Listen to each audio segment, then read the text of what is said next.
आज हम लोग बीएलएड फर्स्ट ईयर की क्लास को पढ़ेंगे। बीएलएड फर्स्ट ईयर में जो चैप्टर है 9, चैप्टर का नाम है सोशल इशू, सामाजिक मुद्दे। हम लोग आज सामाजिक मुद्दों के बारे में चर्चा करेंगे कि सामाजिक मुद्दे जो हैं भारत में इतने जटिल क्यों बने हुए। इन मुद्दों के बारे में सबसे पहले हम लोगों को समझना है कि जो हमारी सामाजिक मुद्दे हैं इससे हमारा समाज क्यों पिछड़ा हुआ है, या समाज में जो जागरूकता, जो अवेयरनेस नहीं आई है उसका रीज़न क्या है, इसको हम लोग समझेंगे। तो सबसे पहले आइए हम लोग समझते हैं कि समाज का निर्माण कैसे होता है और समाज कैसे बनती है, उसके बारे में हम लोग समझते हैं। तो देखिए, सबसे पहले प्रकृति और पारस्परिक व्यवहार और संस्कृति से क्या होता है, समाज का निर्माण होता है। दो चीज़ों को हम लोग समझना, तीन चीज़ों को समझना है। तीन चीज़ों से क्या होता है, समाज का निर्माण होता है।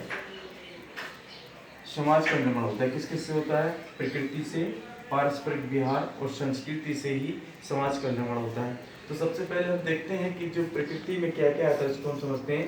प्रकृति में जो आता है औपचारिकता, औपचारिक और अनौपचारिक दोनों प्रकार से क्या होता है प्रकृति होती है। जैसे कि औपचारिक में क्या होता है कि हम क्या करते हैं कि समाज में अपने संबंध बनाते हैं समाज के साथ, जैसे कि हम लोग आपस में विवाह के जो रिलेशन बनते हैं और आपस में एक दूसरे के पास हम लोग जाते हैं, औपचारिकता पूरी करते हैं, उसको हम कहते हैं कि वो एक औपचारिकता कहलाती है, फॉर्मल होता है, जिससे कि एक आपसी संबंध बनते हैं। और दूसरे इनफॉर्मल का मतलब ये होता है कि दूर से, मतलब एक कहीं से भी जा करके हम लोग अपना संबंध बना लेते हैं, कहीं से भी घूम फिर करके कहीं से भी इस प्रकार से एक संबंध बन जाते हैं। जैसे कि मैं बताऊँ, औपचारिकता का एक सबसे बड़ा उदाहरण ये है कि जब हमारे देश में ईस्ट इंडिया कंपनी आती है तो उस समय हमारे देश में कोई वेस्टर्न कल्चर बिल्कुल नहीं था। हमारे देश में हमारा देश था एक सामाजिक देश था, धार्मिक देश था, रूढ़िवादी देश था। तो यहाँ पे क्या है कि हम लोग सिर्फ धर्म के ही बारे में सोचते थे, धर्म से ज़्यादा कुछ नहीं सोचते थे। अगर हम अपने सिर्फ हमारे सब कुछ था वो हमारे लिए धर्म ही था, धर्म के अलावा कुछ नहीं था। तो हम लोग सिर्फ धर्म से ही चलते थे। तो जब ईस्ट इंडिया कंपनी हमारे देश में आती है 1600 में, तो ये क्या करती है कि जो वेस्टर्न कल्चर था वो वेस्टर्न कल्चर लेके आती है, और जो वेस्टर्न कल्चर था वो क्या किया कि हम लोगों ने वेस्टर्न कल्चर को एडॉप्ट कर लिया। एडॉप्ट कर लिया मतलब क्या है उनको, तो हम क्या हो गए, वेस्टर्न कल्चर जो हमारे देश में हम लोग भी कपड़े उन जैसे पहनने लगे, उन जैसे इंग्लिश में बात करने लगे। तो इससे क्या होता है कि वो वेस्टर्न कल्चर हमारे यहाँ एडॉप्ट कर लेते हैं हम लोग। दूसरा हम होते हैं परस्परिक व्यवहार। परस्परिक व्यवहार में क्या होता है, एक दूसरे के नियमित संपर्क से आना समाज का विकास होता है। जब व्यक्ति क्या होता है, पारस्परिक संबंध होता है, एक दूसरे के नियमित संपर्क में आता है, तो क्या होता है, परस्परिक व्यवहार होता है। जैसे भौगोलिक दूरियां, भाषाई अवरोध आदि। जैसे कि हम लोग देखते हैं कि हर 100 किलोमीटर के बाद क्या होता है, भाषा चेंज हो जाती है। हर 100 किलोमीटर के बाद क्या होता है, कल्चर चेंज हो जाता है। इससे भी क्या होता है कि एक समाज का निर्माण होता है। तीसरा हम देखते हैं संस्कृति। संस्कृति में क्या क्या आता है, संस्कृति में जो आते हैं वो भाषा आती है, मूल आता है, मान्यताएं आती हैं, व्यवहार आता है, भौतिक वस्तुएं आती हैं इत्यादि। ये क्या आती है, संस्कृति में आती हैं। और इन जो तीनों से क्या बनता है, समाज का निर्माण बनता है। जो समाज का जो निर्माण बनता है उसको हम क्या कहते हैं कि जो समाज, भारतीय समाज कहते हैं। जैसे हमारे देश में विविधता बहुत होती है, जैसे कि हम क्या है, हमारे देश में क्या है, विविधताएं बहुत हैं। विविधताएं क्या कि हमारे देश में क्या है, अनेक कई प्रकार के धर्म है, कई प्रकार की जातियां हैं, कई प्रकार के धर्म हैं, हर प्रकार के अलग अलग कल्चर के लोग हमारे देश में रहते हैं। और देश में रहने के बाद भी क्या है, हम लोग एक सूत्र में बंधे हुए हैं। इस सूत्र में बंधने का काम क्या है कि हमें समाज ने बांधने का काम नहीं किया है। इस सूत्र में ये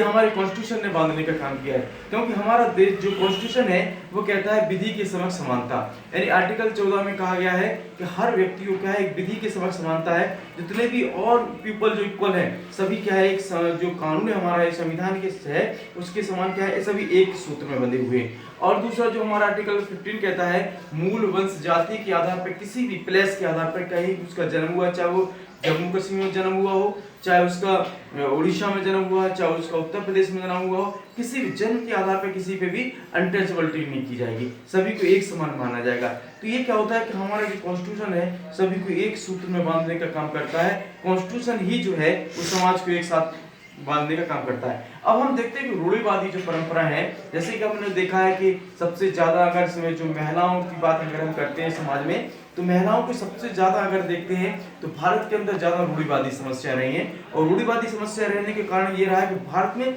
महिलाओं को हमेशा थोड़ा उनको अपने सोशल स्ट्रक्चर से थोड़ा नीचे उनको देखा गया है। तो इसमें बहुत से सोशल रिफॉर्मर हैं, उन्होंने काम किया है। जैसे ईश्वरचंद्र विद्यासागर ने जो विधवा पुनर्विवाह है 1856 में उसको लागू कराया, और जैसे कि विलियम बेंटिंक और राजा राममोहन राय ने सती प्रथा को बंद किया 1829 में। तो जो महिलाएं जो साथ में उनके पुरुष जो मर जाते थे उनके साथ उनको जिंदा जला दिया जाता था, उनको रोकने का काम किया। रमाबाई पंडित जो थी उन्होंने महिलाओं को घर से बाहर निकाला और बाहर निकाल करके उन्हें पढ़ने के लिए भेजा। बाबा साहब अम्बेडकर ने भी बहुत सी कोशिश की है, बहुत सी वकालत की है महिलाओं को कानून दिलाने के लिए, और उन्हें महिलाओं के लिए बात भी की है, अपने कॉन्स्टिट्यूशन में लिखा भी है। तो मूल वंश और जाति से आर्टिकल 15 और आर्टिकल 14 में दोनों में बात की गई है। आर्टिकल 70 में ये भी कहा गया है कि अनटचेबिलिटी, कोई भी व्यक्ति किसी के साथ भी कोई भी छुआछूत नहीं कर सकता, आर्टिकल 70 में कहता है। लेकिन हम लोग क्या करते हैं, जो हमारी मानसिकता है वो आज भी वो बनी हुई है, कायम है, लेकिन सब कुछ हो गया है, कॉन्स्टिट्यूशन है, सब कुछ है, लेकिन आदमी के अंदर की जो मानसिकता है वो नहीं बदल पाई है, उसको चेंज नहीं पाई। उसका रीज़न ये है कि भारत के अंदर सबसे ज़्यादा जो सत्ता है वो पितृ सत्तात्मक सत्ता है। अगर हम एशियन काल में अगर देते हैं, एशियन हिस्ट्री में हम देखते हैं, तो एशियन हिस्ट्री में जैसे हम देते हैं सिंधु घाटी की सभ्यता में, तो सिंधु घाटी की सभ्यता में जो सत्ता थी मातृ सत्तात्मक थी, माता के पास पावर था। अब हम देखते हैं कि जैसे कि वैदिक पीरियड में देखते हैं, तो वैदिक पीरियड में भी जो महिलाएं थी उनको यज्ञ में बैठने की अनुमति थी, यज्ञ में वो बैठती थी, यज्ञ करने की उन्हें अनुमति थी। और दूसरा अगर हम देखते हैं कि जैसे हम अपने भारत में अभी स्वतंत्र भारत की बात करते हैं, तो मिजोरम अगर हम देखते हैं, आज अगर मिजोरम में देखते हैं तो मिजोरम में क्या है कि मातृ सत्तात्मकता है। भारत के अंदर अगर कोई स्टेट है तो मिजोरम में क्या है, मातृ सत्तात्मक सत्ता है, माता के पास सत्ता है, पिता पितृ सत्तात्मक नहीं है, वो माता परिवार को चलाती है। वो ऐसा रीजन क्यों है, ऐसा क्यों करती है? वो इसलिए करती है कि वहाँ पे जो पावर जो है माता को इसलिए है क्योंकि वहाँ की जो महिला है वो शिक्षित हो चुकी है, शिक्षा प्राप्त कर चुकी है। इससे क्या है कि उनका जो मेंटलिटी चेंज हो गई है, और उनके बाद जब उन्होंने शिक्षा प्राप्त कर ली है, पढ़ चुकी है, तो उनको क्या है, जॉब मिल गया है, नौकरी मिल गई, तो वो अपने परिवार को चलाती हैं, तो वो सेल्फ डिपेंड हो गई। जब कोई व्यक्ति जब सेल्फ डिपेंड हो जाता है तो अपने अधिकारों के बारे में भी वो जानने लगता है। तो इसलिए भारत एक ऐसा देश, भारत के देश में जो एक मिजोरम एक ऐसा स्टेट है, यहाँ पे मातृ सत्तात्मक सत्ता है। वो रीजन यही है कि शिक्षा है। जब तक हम शिक्षित नहीं होंगे तब तक हमारा जो हमारा माइंड की सोच है वो नहीं बदलेगी। इसलिए सबसे पहले शिक्षित होना है, शिक्षित होंगे तभी हमारा विकास हो सकता है। इसी से क्या होता है कि समाज का जो डेवलपमेंट हो सकता है, और समाज के लोगों का भी रिफॉर्म हो सकता है, और अपने एक रिफॉर्म हो सकता है, और अपने एक सही रास्ते पर वो चल सकते हैं। आज का टॉपिक यही